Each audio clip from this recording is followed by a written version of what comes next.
Ok. Muito boa noite, minhas senhoras e meus senhores. Muito obrigado pela vossa presença. Nós vamos dar início a mais uma sessão, mais uma conversa da Academia à quinta-feira. Desta vez trazemos o professor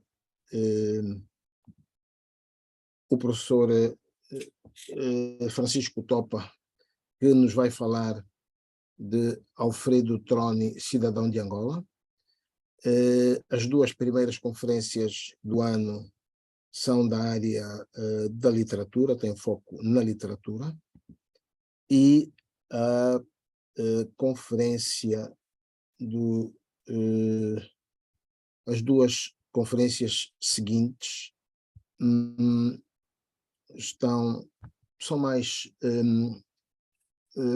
do domínio da sociologia, da história. Portanto, trazemos também investigadores de áreas diferentes da literatura neste primeiro mês do novo ano. Desejamos bom ano a cada uma e cada um de vós. Eu vou passar a apresentar o moderador da sessão de hoje. O moderador da sessão de hoje, gostaríamos que ativasse também o seu som. António Quino é o moderador. A sua biografia diz-nos que nasceu em Luanda, no bairro da Calemba. É licenciado em Ciências da Educação, mestre em Ensino da Literatura em Língua Portuguesa e doutor em Estudos Literários. É docente no Instituto Superior de Ciências de Educação de Luanda. É jornalista de profissão, colaborador regular do Jornal de Angola, do País e também do Chá. Pertenceu aos quadros do jornal Folha 8 também. Hoje é membro do Colégio de Estudos Literários do ISED de Luanda e autor dos livros Conversas de Homens, Duas Faces da Esperança, Agostinho Neto e António Nobre, e A República do Vírus. Bom, dentre os livros que tem publicados, não são estes os únicos. Eu vou então passar a palavra ao confrade António Quino, que é secretário-geral da Academia Angolana de Letras, para nos apresentar o nosso conferencista de hoje e para dirigir os trabalhos a partir de agora. António Quino, por favor. Muito boa noite e obrigado pela palavra, presidente. Espero que me estejam a ouvir bem. Começo também por aproveitar, saudar a todos e a todas e desejar um bom ano 2023. É uma honra para mim moderar a conferência do professor Francisco Topa. O professor Francisco Topa foi membro da mesa de jurado que avaliou o meu trabalho de doutoramento. Daí essa reiterada honra. É professor associado do Departamento de Estudos Românicos da Faculdade de Letras da Universidade do Porto e leciona nas áreas de literatura e cultura brasileiras, crítica textual, literaturas africanas, literaturas orais e marginais. O professor Francisco Topa doutorou-se em literatura na Faculdade de Letras da Universidade do Porto com a tese sobre o poeta barroco Gregório de Matos. Obteve em 2016, também na Faculdade de Letras da Universidade do Porto, o título de agregado em Estudos Literários, Culturais e Interartísticos, especialidade de Literatura e Cultura. É, desde o ano 2019, responsável pela cátedra Agostinho Neto, na Faculdade de Letras da Universidade de Porto. Portanto, a sua investigação tem estado dirigida para a literatura portuguesa e brasileira, sobretudo as dos séculos XVIII e XIX, desculpa, século XVI, XVII e XVIII, para as literaturas africanas e algumas áreas da literatura oral e marginal. Portanto, tem muitas obras publicadas e eu aqui vou destacar apenas algumas, fundamentalmente as primeiras publicadas em 2022. Portanto, tem um texto, Agostinho Neto, A Morte do Heróico Lutador pela Libertação dos Povos, nos jornais portugueses, Patrimônio e Extinção, Formas e Usos da Literatura Oral e ou Popular, Versos do Monte de Estácio, Crônicas Luso-Brasileiras, 7 e 8 cientistas, e depois tem um conjunto de publicações sobre literaturas africanas, e destaco aqui alguns livros, por exemplo, 40 anos das literaturas africanas na Faculdade de Letras da Universidade do Porto, da Preia a Baixamar, portanto, foi organizada pelo professor Francisco Topa. O Manuel dos Santos Lima, crítico, escritor angolano tricontinental, também foi organizado esta obra pelo professor Francisco Topa. De Luanda, Luandino Vieira, Veredas, e depois também Luandino por Reconhecer, uma entrevista, histórias dispersas de bibliografia, introdução, recolha e edição por Francisco Topa também. E uma outra que também destaco aqui, desculpa, um artigo que também destaco aqui, que é Alfredo Torne, doutor de Coimbra, cidadão de Angola, que artigo publicado na Revista de Estudos Literários em Coimbra em 2015. Portanto, de forma resumida, tenho apresentado a longa biografia aqui resumida do professor Francisco Topa, que hoje nos vai falar sobre Alfredo Torne, cidadão de Angola. Professor, bom ano e bom início de conferência. A palavra é do professor Francisco Topa. Ok, muito obrigado. Boa tarde a todos, bom ano para todos. Agradeço também a apresentação do professor António Quino, o convite do professor Paulo de Carvalho. Peço antecipadamente desculpa se a minha fala não corresponder exatamente àquilo que era pedido. Eu escolhi este tema, sabendo embora que não será talvez das coisas mais populares em Angola, ou mais interessantes para os mais jovens, por duas razões. Por um lado, porque se trata de um tema sobre o qual eu trabalhei, fiz alguma investigação de base sobre este folhetinista e jornalista luso-angolano que resultou num artigo que publiquei em 2015. Por outro lado, sei também que é uma figura que não é completamente consensual.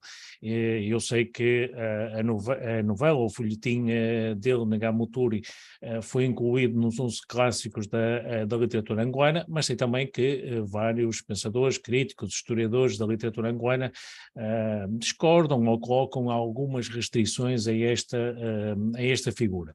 Portanto, creio que se trata de uma oportunidade para todos em conjunto pensarmos um pouco sobre ela à luz de um conjunto de dados que eu vou apresentar. Eu não trouxe um texto propriamente escrito, porque me parece que isso não seria tão interessante. Preparei um conjunto de slides que, se me derem licença, eu vou projetar para apoiar a minha fala, que tomará basicamente como ponto de partida esse artigo que publiquei em 2015, a que acrescento agora uma série de outros elementos. Nesse artigo eu começava, tentava fazer duas coisas. Por um lado, acrescentar alguma coisa àquilo que já se sabia da biografia de Alfredo Torne, e alguma coisa que se sabia tinha sido levantado fundamentalmente por João Lopo e por Mário António, e filo a partir, digamos assim, dos elementos de pesquisa disponíveis em Portugal, que eram basicamente dois. Por um lado, o arquivo da Universidade de Coimbra, já vamos ver que Alfredo Troni estudou em Coimbra e, portanto, em Coimbra existem uma série de documentos que são úteis para o levantamento da sua biografia, e, por outro lado, o Boletim Geral da província de Angola, que eu li sistematicamente desde o momento em que Alfredo Troni chega a Angola até à data da sua morte, e que nos vai fornecendo uma série de pequenas informações sobre as atividades que ele foi chamado a desempenhar. Falta, evidentemente, estudar a documentação angolana. Não tive a oportunidade de fazer isso, espero que alguns dos presentes possam desenvolver esse trabalho, e creio que com a conjunção, digamos assim, de boas vontades, por um lado, do lado de Portugal, por outro lado, do lado de Angola, poderemos ganhar com, digamos assim, uma série de novos dados que nos ajudem a perspectivar esta figura, que é interessante, creio eu, do ponto de vista sociopolítico, e é importante também, evidentemente, do ponto de vista literário. Ou então, se me dão licença, partilhar a tela. Aliás, o anfitrião não me permite fazer isso. O professor Paulo Carvalho tem de fazer aí alguma alteração. Já pode, sim. Ok. Ora bem, este primeiro slide reúne um conjunto de informações que eram mais ou menos sabidas e que, digamos, estão disponíveis no arquivo da Universidade de Coimbra. Isto diz-nos, por um lado, a data de nascimento, não é muito importante, mas enfim, fica precisa, 4 de fevereiro de 1845, diz-nos uma outra coisa que, creio eu, não era ainda sabido. Ele foi registado como filho de pais incógnitos, foi deixado a criar em casa de uma ama, e de uma yama cujo nome é identificado, e depois reproduzo aqui embaixo o acento de batismo com esta informação. Portanto, uma pessoa que nasceu, digamos, em condições não propriamente vantajosas. Todos nós sabemos, digamos que ainda hoje esta é uma situação difícil para quem passa por ela. No século XIX seguramente era ainda mais.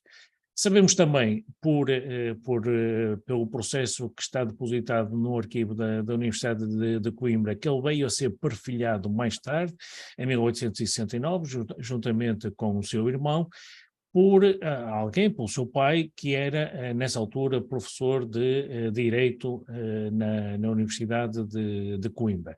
Este Troni tinha nascido em Espanha, a família originária da Itália, é um ramo que não sei se sobreviveu em Angola, sobreviveu em Portugal. Há descendentes ou parentes, digamos assim, do ramo de Alfredo Troni, que existem, continuam a viver em Portugal, alguns dos quais, aliás, com alguma notoriedade pública, designadamente na academia e no direito. Está disponível também informação sobre o seu percurso na universidade, que não é particularmente interessante. Portanto, frequenta a Universidade de 61 a 66, forma-se, portanto, obtém o grau de bacharel em 66 e a formatura no ano seguinte, e 2 anos depois, por razões que não são completamente conhecidas, começa uma carreira profissional em África, concretamente em São Tomé e Príncipe. Primeiro como secretário do governo da província, mais tarde é nomeado também para a Comissão de Minas. Aqui está a reprodução do diploma da formatura de Alfredo Troni. Aqui o nome ainda está escrito com Y, ele mais tarde passa a grafá-lo com I, é uma particularidade, digamos assim, creio eu, de pouco relevo. A permanência, portanto, em São Tomé é bastante curta, dado que no final de 1869 é nomeado delegado da coroa em Cabo Verde.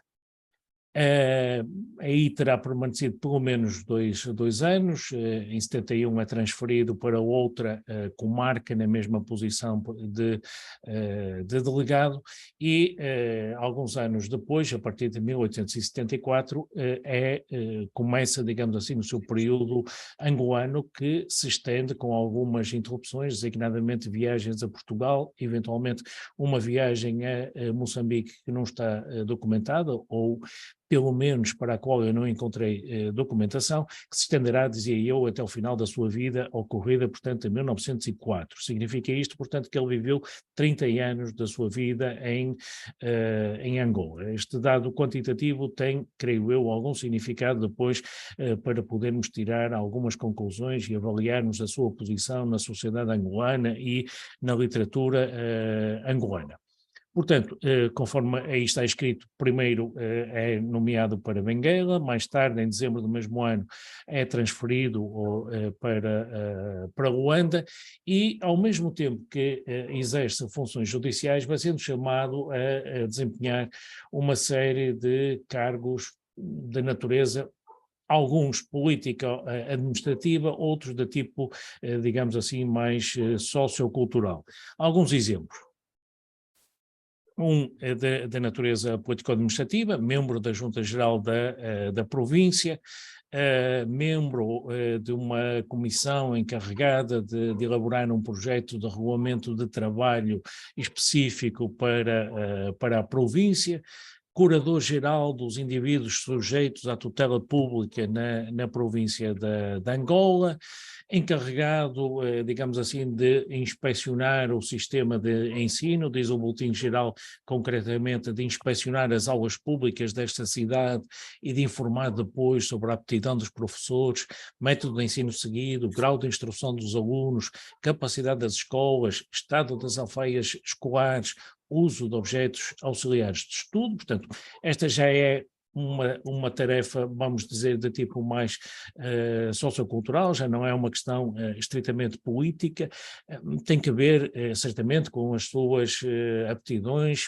enfim, não temos bases que nos permitam especular muito sobre o porquê da nomeação para esta função. Mais tarde assumirá o cargo de vice-presidente da Junta Geral da província, membro do Conselho Superior de Instrução Pública, membro, este aspecto também é interessante, membro de uma comissão que foi encarregada de recolher produtos a serem apresentados na Exposição Universal de Paris em 1878. Nesse mesmo ano ocorre, digamos assim, um episódio, este com grande significado político, que não está completamente esclarecido. Ele foi candidato a deputado pela província de Angola, ganhou as eleições, obteve, por aquilo que se lê no boletim, uma maioria esmagadora dos votos, mas a verdade é que não chegou a tomar posse. Há Júlio Lopo, que escreveu sobre isto muito antes de mim, portanto em meados do século passado, que eventualmente pode ter encontrado outros elementos, atribui, digamos assim, este acontecimento a razões de tipo político, mas a verdade é que não especifica a natureza dessas razões ou os contornos concretos do episódio, porque se torna um bocadinho difícil de perceber o que está em causa. Eu encontrei na Biblioteca Nacional de Lisboa, que só tem alguns exemplares do jornal de Luanda, encontrei um editorial que não está assinado, mas foi certamente escrito por Alfredo Troni, um editorial que, de alguma forma, talvez lance alguma luz sobre o episódio. Trata-se de um editorial de que eu transcrevo aqui apenas uma pequena parte, em que o autor apela à abstenção com o seguinte argumento, ou com o seguinte raciocínio, se me permitem ler. É de todo o ponto condenável o procedimento do povo que, sem elementos para se opor eficazmente a qualquer tirania, porque pode haver em todas as formas de governo, manifesta a sua desaprovação unicamente pelo silêncio e inação. Chama-se a política da abstenção. É sempre condenável esta política, porque a abstenção vai dar ao indiferentismo, extinguindo todos os sentimentos de dignidade política no espírito dos cidadãos. Circunstâncias, porém, há em que tal procedimento é não só aconselhado pela política, mas imposto como um dever. E depois apresenta uma série de elementos de prova concretos para justificar este apelo à abstenção. Não fala concretamente do seu caso, portanto, da tal eleição anulada 3 anos antes, mas dá a entender que a política da época não se pautava, digamos assim, pela lisura que seria de esperar, e entende, portanto, que a única arma disponível de resistência se traduziria, portanto, no voto em branco.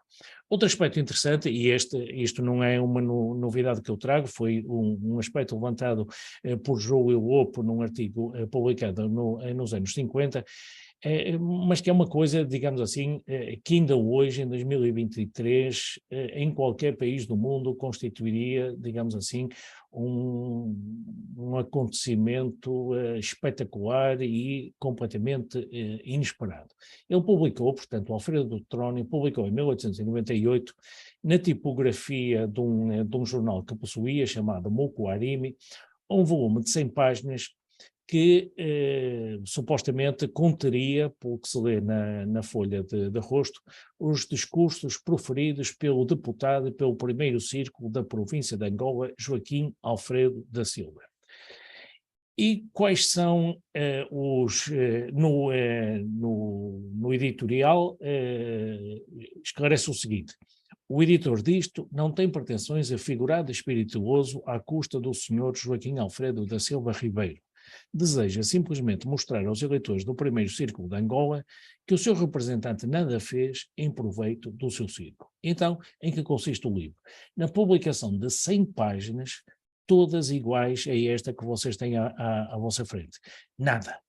Imaginem o que é, em todos os países, em Angola, em Portugal, no Reino Unido, na França, há deputados que, por esta ou por aquela razão, pouco ou nada intervêm. Imaginem agora o que seria se algum cidadão resolvesse fazer o que Alfredo Troni fez em 1898, isto é, publicar os supostos discursos de um deputado que não tivesse feito nenhum discurso.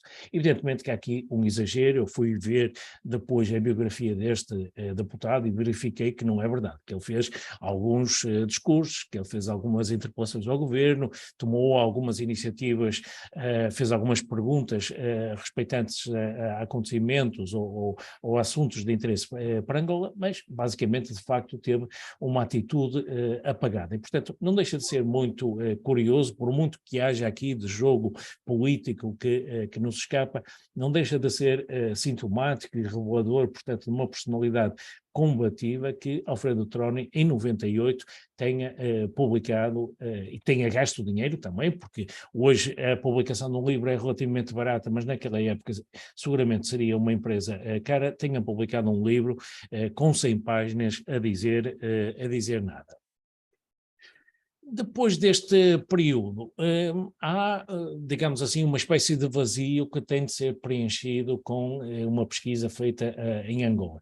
Sabemos, portanto, que ele interrompe as funções judiciais, passa a advogar, portanto, por conta própria, continuam a aparecer referências, portanto, no boletim do Governo Geral, chamando a atenção ou dando conta do desempenho de algumas tarefas, digamos assim, da natureza mais cívica. Por exemplo, é chamada a uma certa altura para uma comissão que vai fazer a revisão administrativa dos 3 distritos da província, integra um grupo que vai tratar do novo código de crédito do predial, é nomeado vogal do Conselho Municipal de Luanda, presidente da Comissão Revisora do Recenseamento Eleitoral, novamente membro de uma comissão que vai recolher produtos ou vai tratar da representação de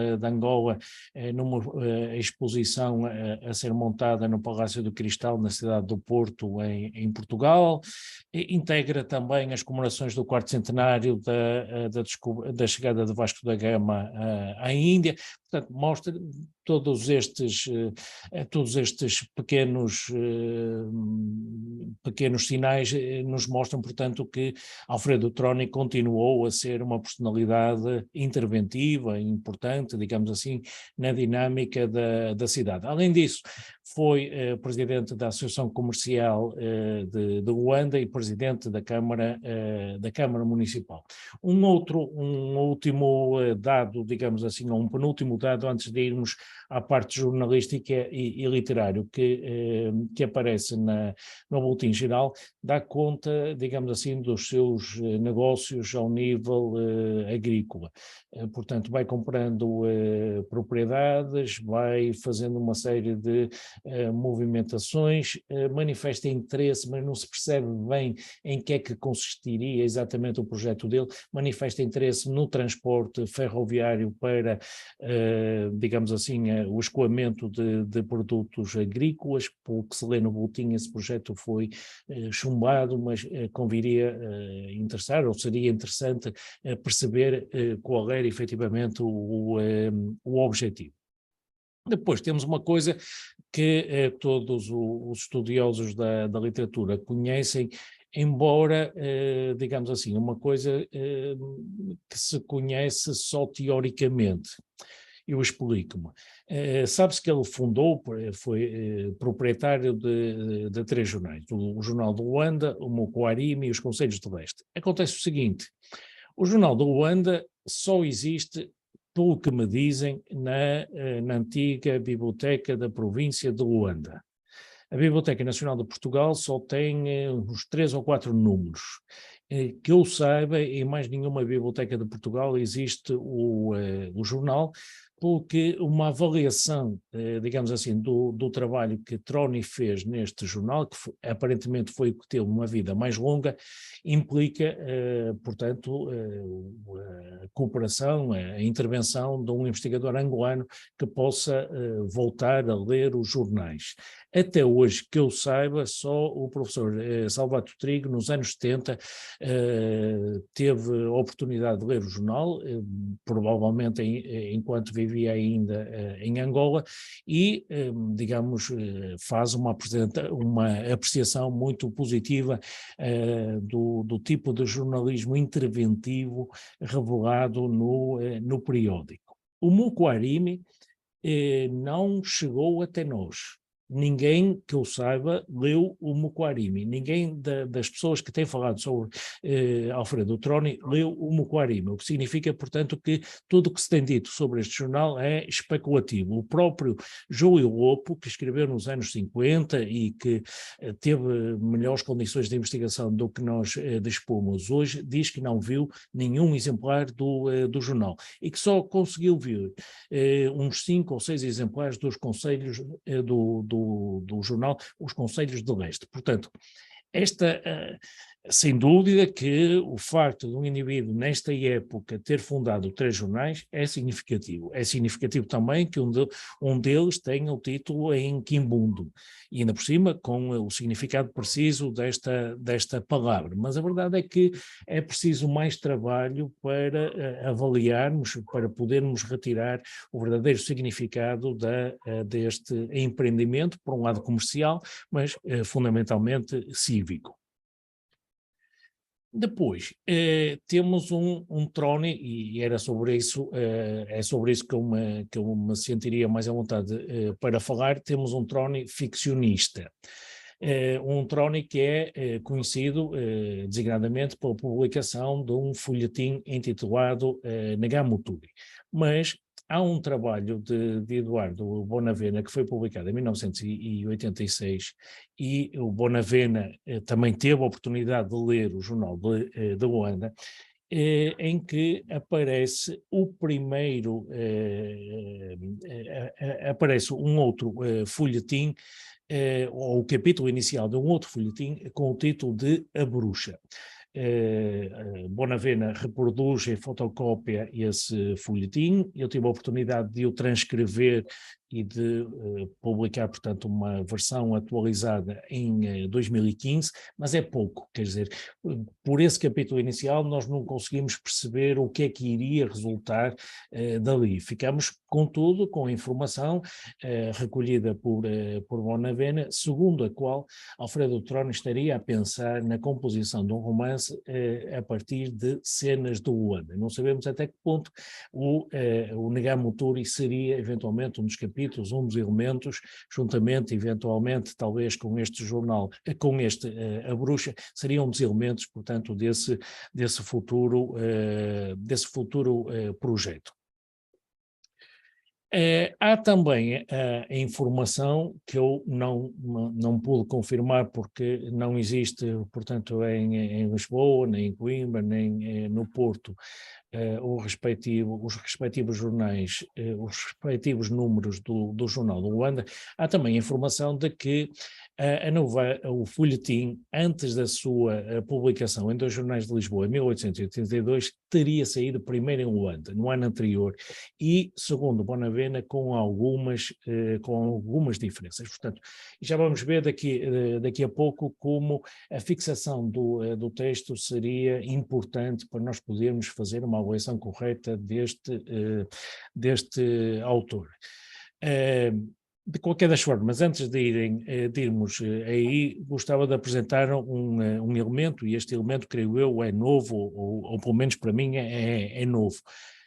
Contra aquilo que eu pensava, a edição em livro, saída em 1973, não se deve à iniciativa de Mário António. Mário António foi chamado para escrever o prefácio, mas a iniciativa, o ponto de partida foi de um poeta açoriano e investigador português, cujo centenário passou o ano passado, que provavelmente aí em Angola não é muito conhecido.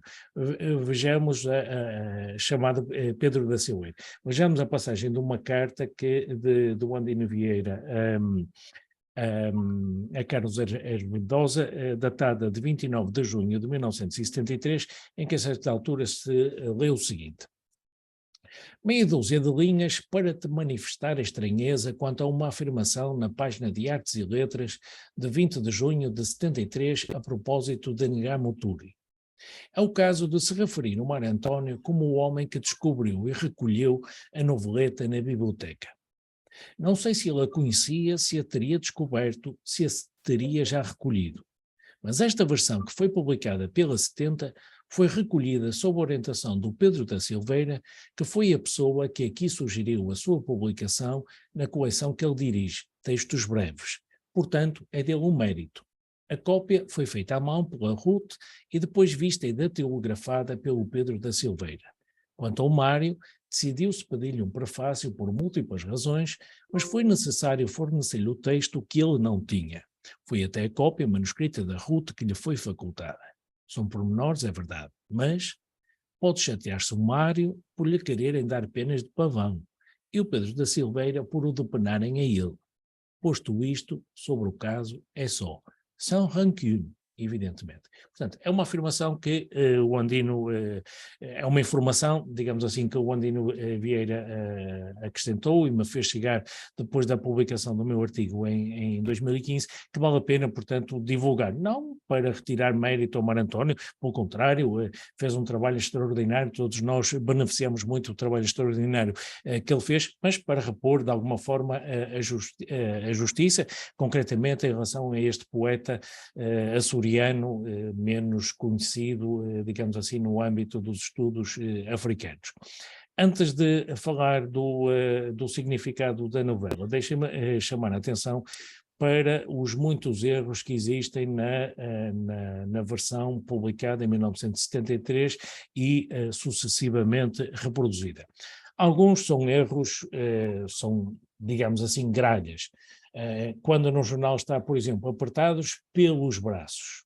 No livro fica apertados nos braços. Galinha nas mãos, galinhas na mão. ainda assim gastou, Portanto, são coisas pequenas, mas convém respeitar o texto nesta versão, repito, publicada em Lisboa, que pode ser diferente da versão publicada no ano anterior, a que eu, evidentemente, não tive acesso. Mas há depois uma série de erros importantes e, digamos assim, com algum significado. Por exemplo, o jornal escreve: convenceu-se de ter sido sempre livre. No livro aparece: esqueceu-se de não ter sido sempre livre.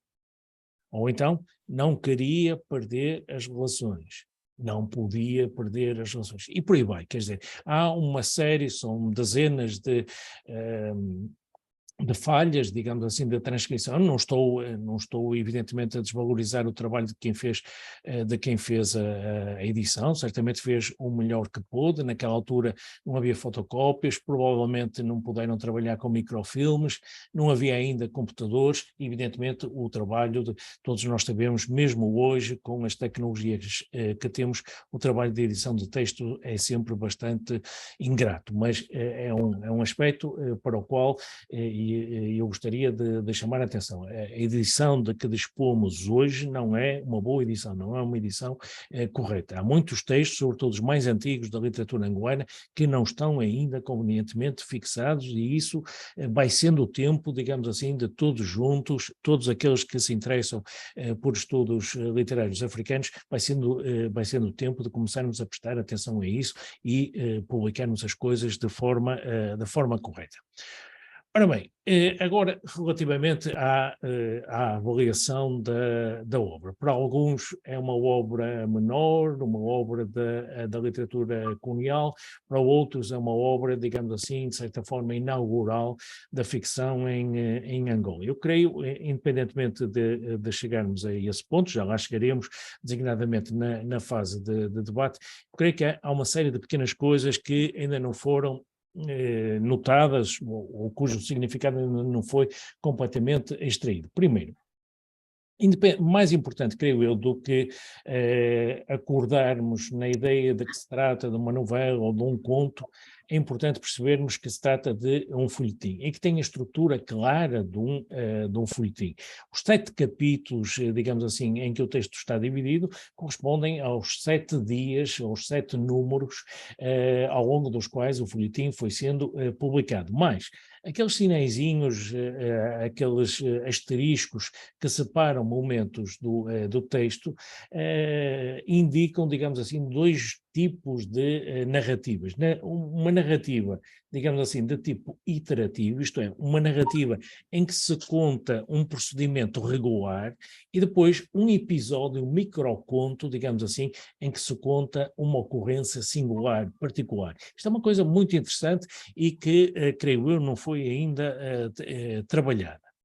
Por outro lado, creio que deve ser sublinhado o facto de o folhetim ter como protagonista uma mulher negra, violentada e escravizada. Uma mulher, numa época, não esqueçamos que o livro foi publicado, o folhetim foi publicado em 1881, numa época em que nem a mulher, nem a negra, e muito menos uma negra escravizada, era habitualmente protagonista de textos ficcionais. Trata-se também, tanto quanto julgo saber, mesmo no contexto mais alargado de literaturas de outras línguas, trata-se do primeiro caso em que um autor aborda com um certo pormenor, embora o texto seja curto, um caso que hoje, à luz de Frantz Fanon, nós claramente reconheceríamos de alguém que está com uma pele negra usando uma máscara branca, que o faz, evidentemente, à custa de uma série de experiências forçadas, digamos assim, de aculturação, mas que são muito bem trabalhadas pelo autor nos momentos, digamos assim, introspectivos que ocupam os primeiros capítulos da obra. Depois, o modo, digamos assim, como o texto é feito, digamos assim, da frente para trás. o modo como o narrador acompanha o processo de introspecção da protagonista, colocando-a num certo momento, em certas condições. Ao começo da noite, numa noite quente de luar, quando se escuta na rua o pregão dos jovens vendedores de fruta, estando a protagonista sentada na soleira da porta, com as mãos enclavinhadas nos joelhos, numa posição, dir-se-ia quase fetal, e gradativamente vai recuperando fiapo a fiapo alguns elementos da sua memória, até conseguir, de certa forma, ter uma relação mais pacífica com o seu passado. Isto é uma coisa interessante e rara, sobretudo na época em que é feita. Depois, um tópico que eu nunca vi tratado, a questão da vida sexual da protagonista, que é iniciada com uma violação a bordo de um navio, descrita, digamos assim, de uma forma muito discreta, sem pormenores, de uma forma mais alusiva do que propriamente explícita, e que depois é continuada por uma série de outras referências no texto, algumas da iniciativa da protagonista, geralmente castigada, outras, digamos assim, por ação de outrem. E depois, uma coisa que é óbvia, mas que muitas vezes é escamoteada, a circunstância de esta mulher, apesar dos seus handicaps de partida, conseguir triunfar numa sociedade branca e colonial. E um modo, digamos assim, praticamente neutro, como o narrador vai dando a conhecer as peripécias da vida da personagem, trabalhando ou usando-a muitas vezes como focalizador. Se nós pensarmos que esta obra foi escrita em 1881, se olharmos para o panorama da ficção brasileira da época, da ficção portuguesa da época, e se olharmos para a literatura que se foi publicando de temática africana ou de origem africana em francês ou inglês, eu não creio, posso estar errado, mas não creio que exista nenhum paralelo. Portanto, nestas circunstâncias, eu creio que somos todos convidados a rever aquilo que possamos pensar sobre este autor. Não digo que se trate, digamos assim, de um gênio, mas é uma figura muito interessante que, creio eu, não deve ser deitada fora. Não vejo, sinceramente, razões para que ela seja excluída da historiografia da literatura angolana. Portanto, para já, depois poderei acrescentar outras coisas na discussão. Desculpem se eu me estendi um pouco, era isto fundamentalmente que eu queria dizer.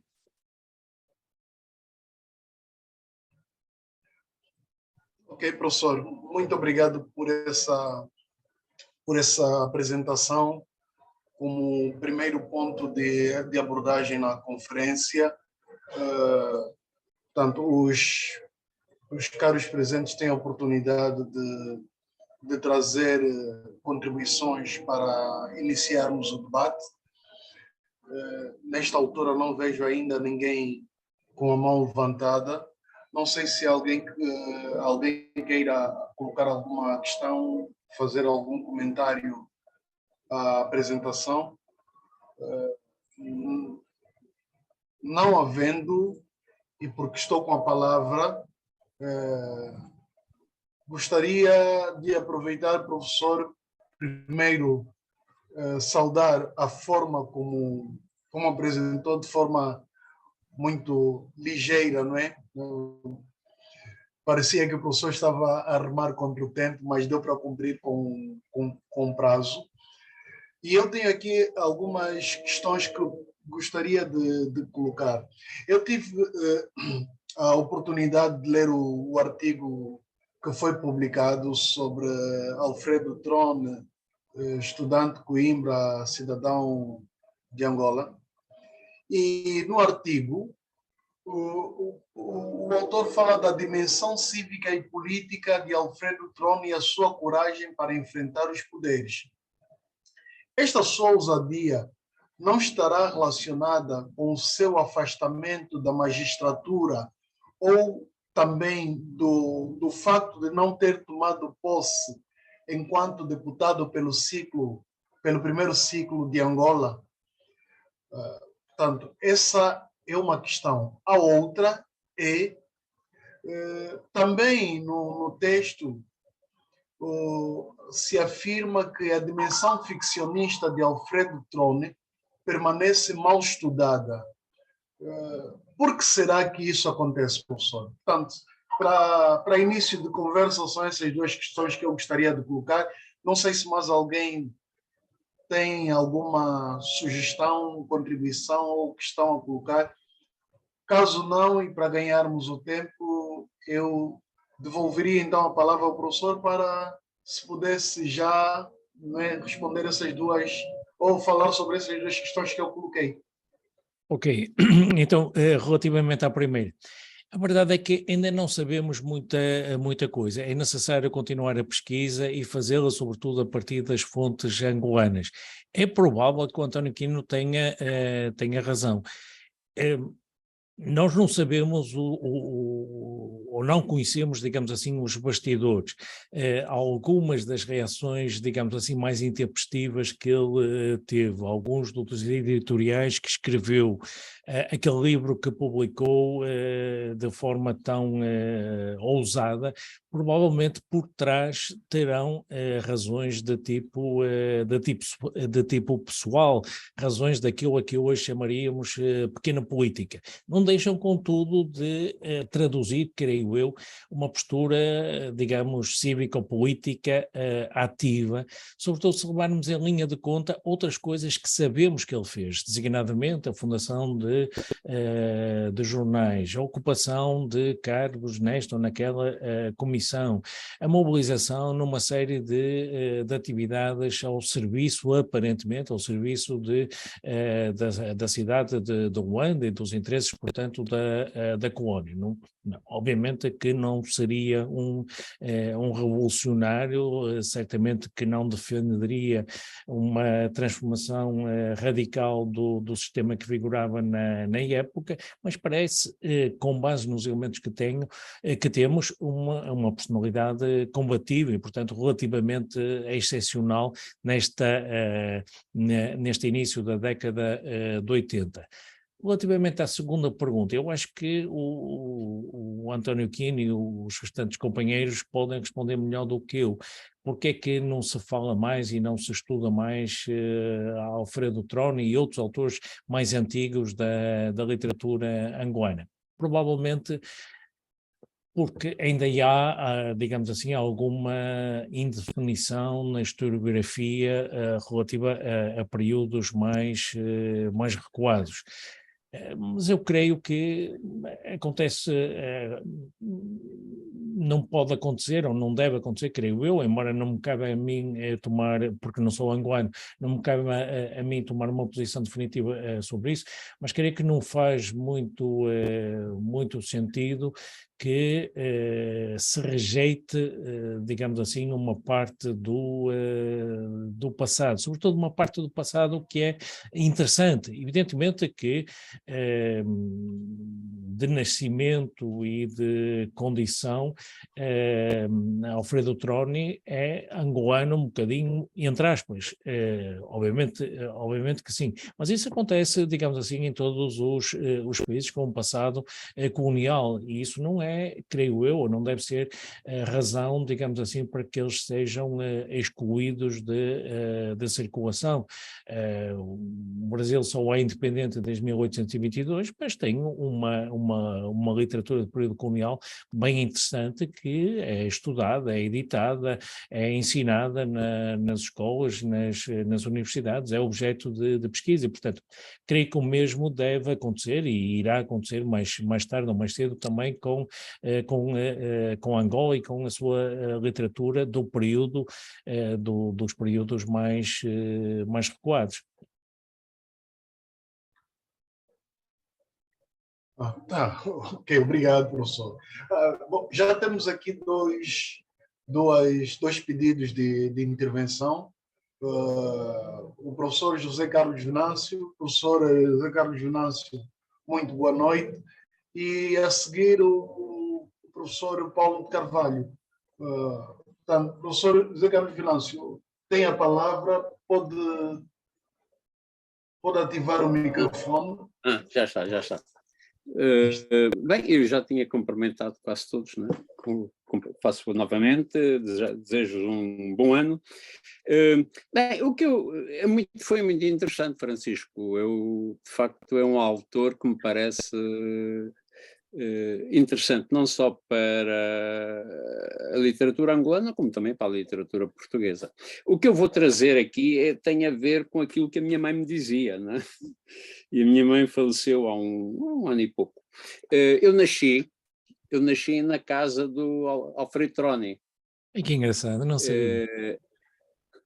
Nasci, que era a casa que está por cima, que foi já deitada abaixo, um chalé, por cima da Universidade de Lusíada, aquele, em azul. E porque a minha madrinha era, que é praticamente a irmã de leite da minha mãe, a minha madrinha era bisneta do Alfredo Troni pelo lado africano. Ele terá tido duas famílias. Uma família africana, portanto, à qual eu estou ligado, portanto, estamos ligados, e uma outra família que é de um Alarcão Troni, que não sei se lembram que foi uma figura importante na Associação das Universidades de Língua Portuguesa. Portanto, não sei se isto terá alguma importância, penso que sim, não é? Porque dá até para entender que ele conhecia a sociedade angolana do seu tempo por dentro. Ele, quando escreve Ngamturi, portanto, sabe do que é que está a descrever. Portanto, ele terá, pronto, com tudo aquilo que possa ser criticável ou não, agora, sob a perspectiva bastante valorizada da sociologia do género e da teoria do género, etc. E na verdade, também naquilo tudo que tem a ver com relações sexuais sob condição, sob pressão, né? Portanto, que o próprio colonialismo também proporcionou. Independentemente disso tudo, parece-me que é alguém que conhece por dentro, portanto, aquilo que descreve. Não sei, portanto, foi, mas penso que este lado pessoal é também importante. Não sei se na reconstrução da sua biografia, portanto, este lado pessoal parece-me bastante interessante, não é? Portanto, e neste momento penso que só um dos bisnetos dele estará vivo, portanto, que era médico deste lado africano, portanto, Maurício Alarcão, precisamente, não, Maurício Troni, que era médico no Santa Maria, em Lisboa. Penso que terá à volta de 80 anos, mas assim, que, portanto, ainda até poderei contatá-lo. Portanto, tenho alguns meios para chegar até ele. Portanto, é isto só que eu queria, portanto, trazer, tipo de informação que tem sempre a visão da minha mãe, não é? Portanto, não é sempre a opinião da minha mãe, é um testemunho oral, digamos assim, mas que a ciência também se tem aproveitado e bem, né, daquilo que é o testemunho oral. Interessante, muito obrigado. Eu hei de falar consigo, então.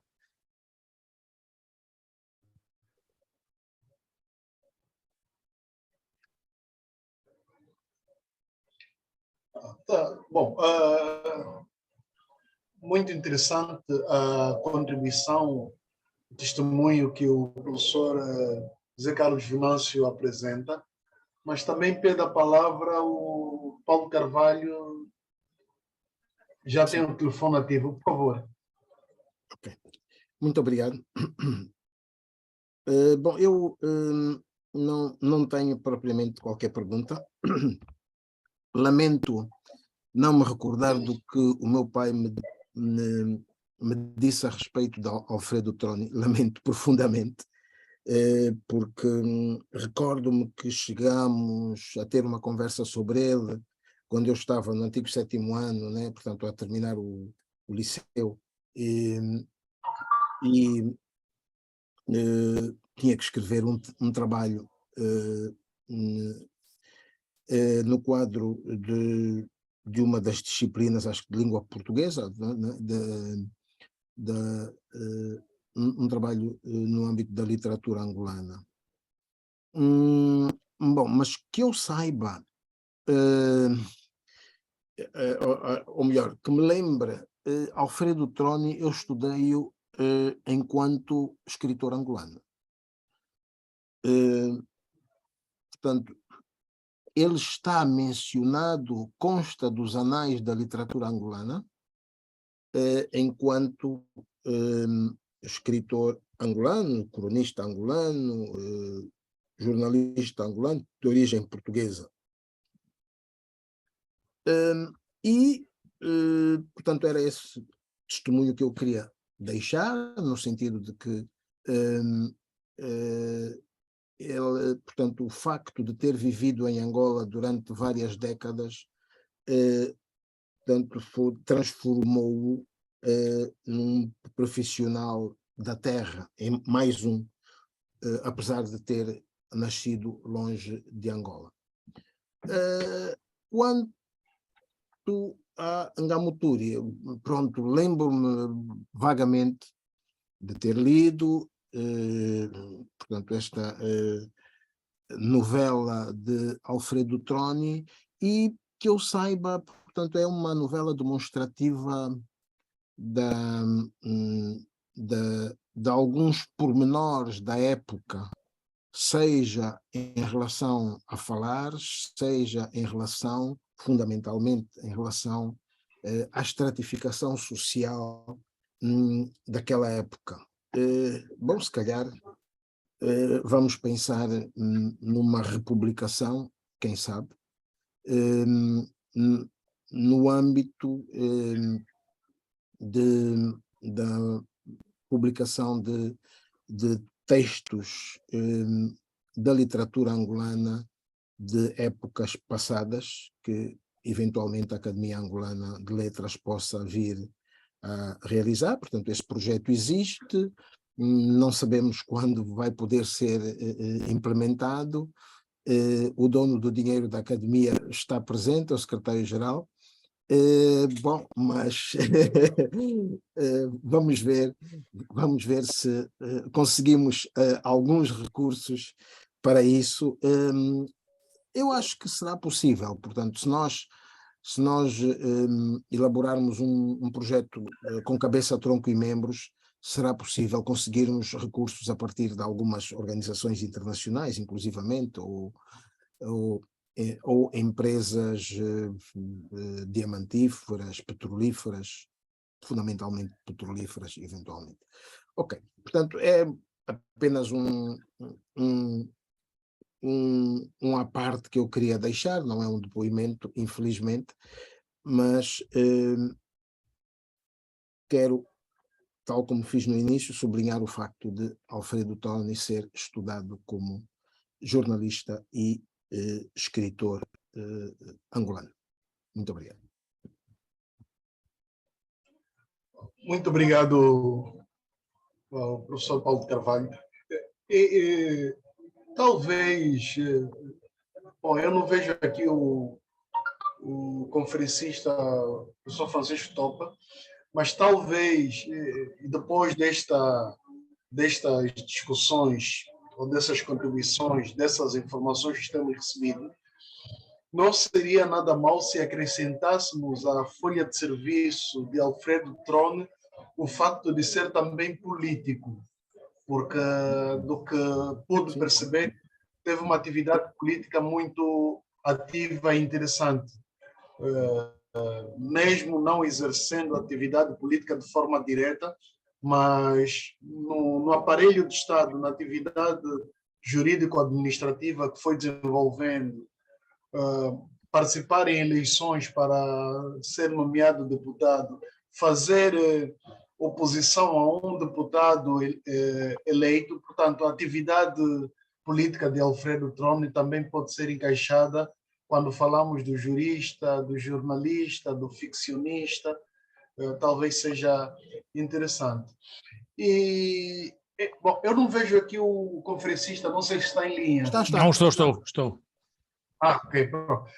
Professor, também no embalo do que foi dito pelo professor Paulo Carvalho, e há aqui uma dúvida, aliás, o professor fez referência também a isso, né?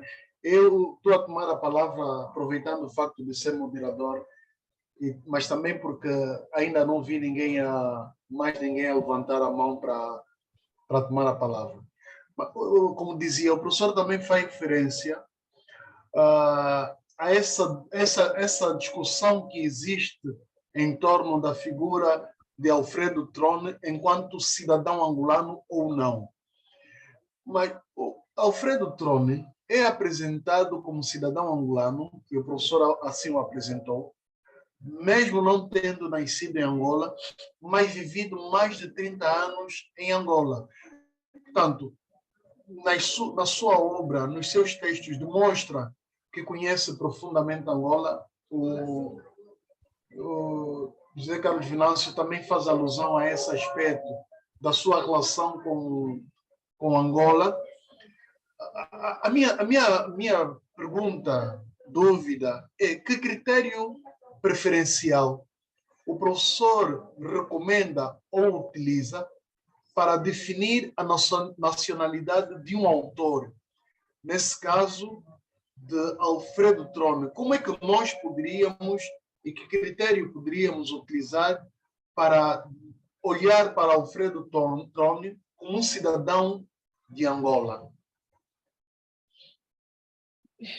É uma boa pergunta e não há propriamente a resposta para ela, não há nenhum critério objetivo, ou melhor, se formos a seguir um critério de natureza político-administrativa, obviamente não podemos dizer que ele é cidadão angolano. Nesta altura, Angola não existe como país independente, Angola é uma colónia de Portugal, portanto, ele é um cidadão português.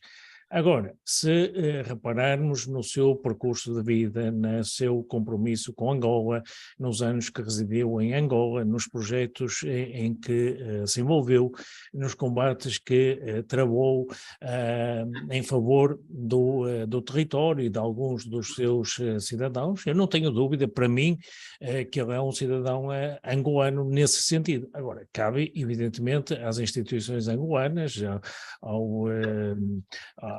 digamos, inclusive à Academia Angolana de Letras, avaliar a figura e enquadrá-la ou não, digamos assim, no panorama de fundadores, de certa forma, ou antecipadores, digamos assim, de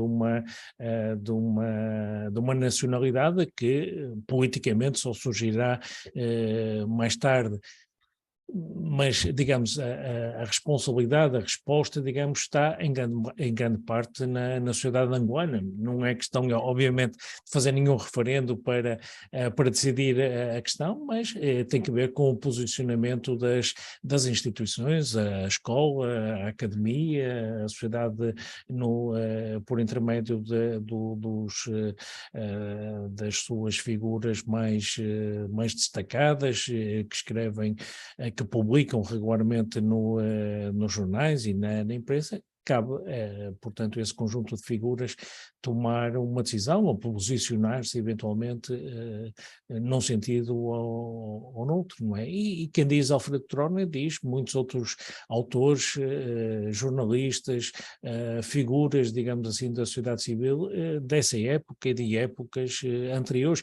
Quer dizer, a história nunca está completamente feita e sobretudo a história de um período colonial é sempre difícil, deixa muitas marcas, muitas mágoas e leva algum tempo e levará seguramente algum tempo até que Angola se reconcilie completamente com o seu passado e possa aceitar melhor figuras que hoje estão um tanto marginalizadas. Não é propriamente o caso de Alfredo Trone, há outros com quem isso acontece, mas portanto, para resumir, não sei responder a essa pergunta. Professor, obrigado. Eu não sei, a minha intuição de mais novo... não, o professor José Carlos Venâncio pede a palavra. Por favor, professor, tem a palavra.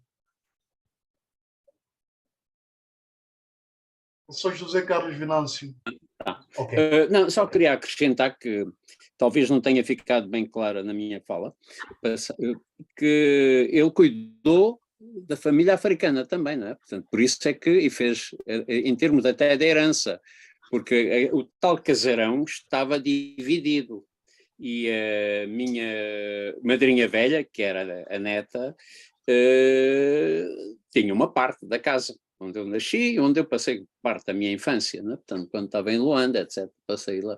Portanto, isso também é importante, é um dado importante nesta questão de atribuição do engajamento de um autor em relação à cultura, em relação a que ele descreve, em relação à sociedade que ele descreve, né? Portanto, não sei se isto é um dado que me parece importante, portanto, também, né? Portanto, na definição da nacionalidade de um autor.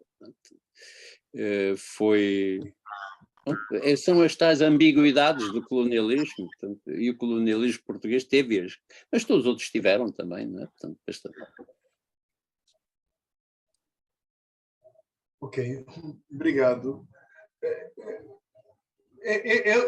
Eu dizia que a minha intuição de mais novo me faz pensar que o meu mais velho, Arthur da Costa, quer também tomar a palavra para dar alguma contribuição. Não sei se é só a minha intuição de mais novo. Arthur da Costa. Sim, sim. Não sei se estou... Okay. Sim, sim. Não, eu fui ali à minha biblioteca procurar o livro, porque eu sei que o livro foi editado, o livro Negamuturi, foi editado pela União dos Escritores Angolanos. Sim. Não consegui encontrá-lo, é verdade. Mas foi aí que eu li, eu lembro-me que li o livro nessa altura. É uma pergunta para quem tem a informação sobre esse assunto, mas tenho a impressão que foi editado pela União dos Escritores Angolanos. Se não estou em erro, há 3 edições. Uma primeira feita em Lisboa pelas edições 70, uma segunda feita pela União dos Escritores Angolanos e uma terceira naquela comissão dos 11 clássicos da literatura angolana. Pois era essa a questão. Como não consegui encontrá-lo, mas eu sei que tenho o livro na biblioteca, mas não consegui encontrá-lo. E era para confirmar. Na altura tinha sido publicado como autor angolano, no fundo, se não me engano. Sim, é verdade. É verdade, mas vamos tratar disto também ao nível da Academia Angolana de Letras. Sim. Vamos, aliás, se calhar já quando realizarmos o encontro sobre o cânon literário, não é? Se calhar vamos já tratar disso, que está programado para fevereiro ou março? Março, né? Ok. Sim, eu lembro-me da edição da União de Escritores Angolanos, até estou a vê-la, né? Cor e tudo mais. Sim. Sim.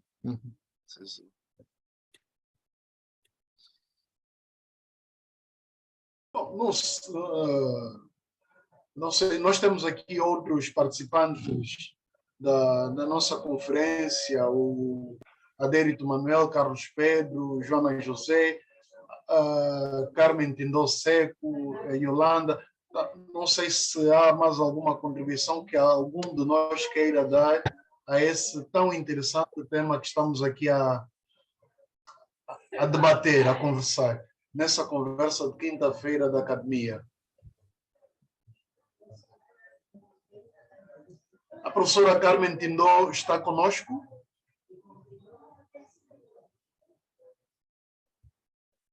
Não. Sim, senhor. Ok, não, parece que não está. Está. Está, não é? Pode ativar o som. Então, na universidade, nós trabalhamos com o Alfredo Troni como um precursor, né? Na medida em que ele traz determinadas construções linguísticas, né? Quer dizer, aquela ambiguidade que foi mencionada, né? Mesmo na literatura brasileira, a gente tem autores como José de Alencar, que tem um percurso, né, importante no romantismo brasileiro, mas, em alguns momentos, ele tem toda uma visão ainda colonial, né? Então, eu acho que é um autor, né, que, em alguns pontos, tem essa contribuição, né, na medida em que ele traz algumas construções,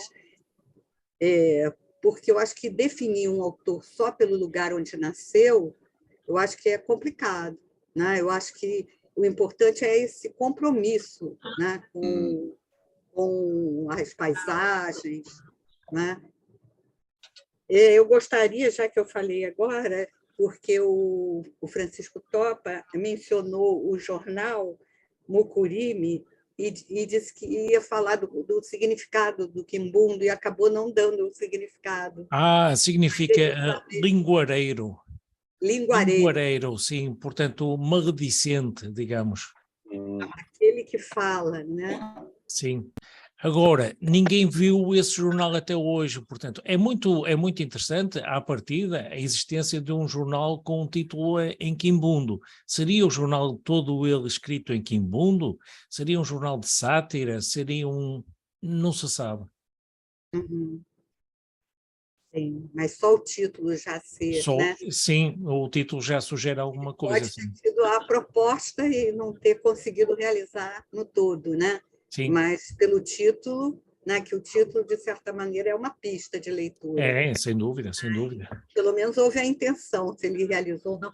Por exemplo, eu estou pensando em relação à literatura brasileira. O próprio Machado de Assis, durante uma época, né, foi visto como um autor embranquecido. E, na verdade, ele pintava a sociedade escravocrata da época, não é? Então, hoje já há todo um estudo, né, do Machado afro, e no Memorial de Ares, por exemplo, os narradores eram narradores que passavam a perna no leitor, né, porque davam a ideia do personagem, mas havia uma isenção desse narrador. E quando o professor Francisco Topa falou desse narrador, né, focalizador, ele mantém uma neutralidade que a gente, como leitor, ainda não sabe até que ponto, né, ele assume uma posição. Fica essa ambiguidade que o professor Venâncio mencionou, que é própria dessa época do colonialismo.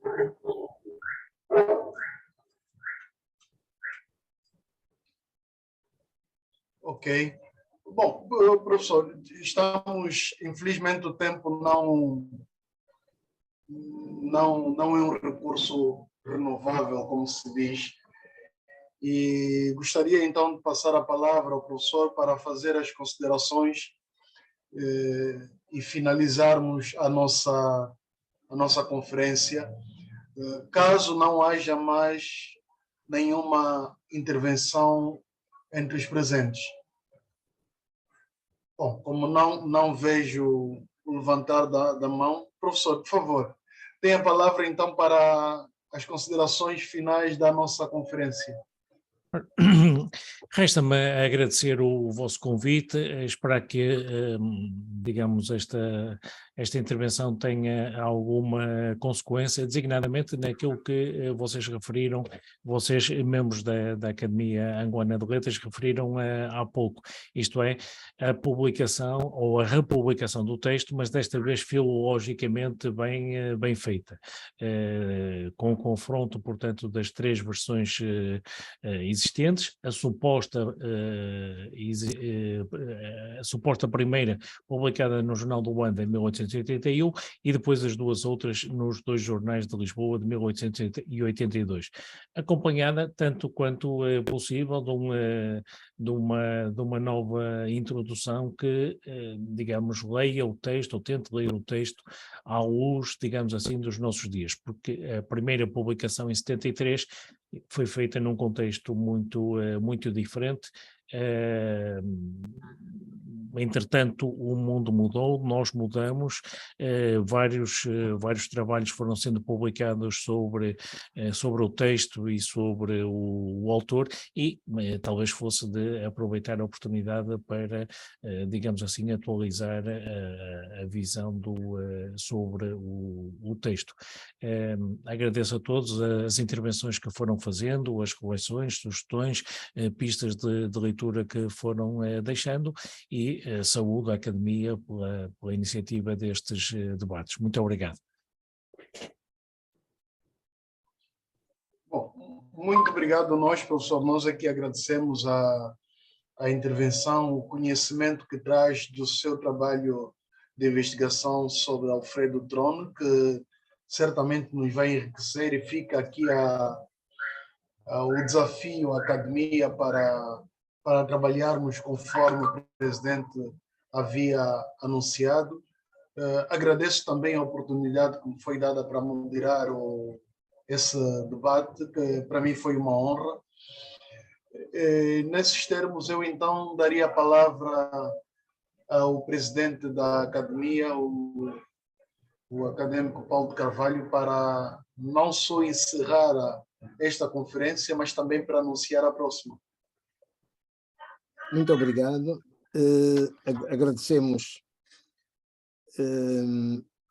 a presença e o facto de se ter disponibilizado para estar aqui entre nós. Refiro-me ao professor Francisco Topa. Já o tínhamos convidado antes, lamentavelmente não foi possível no ano passado, mas temo-lo pela primeira vez, e espero que ainda este ano o tenhamos mais uma vez.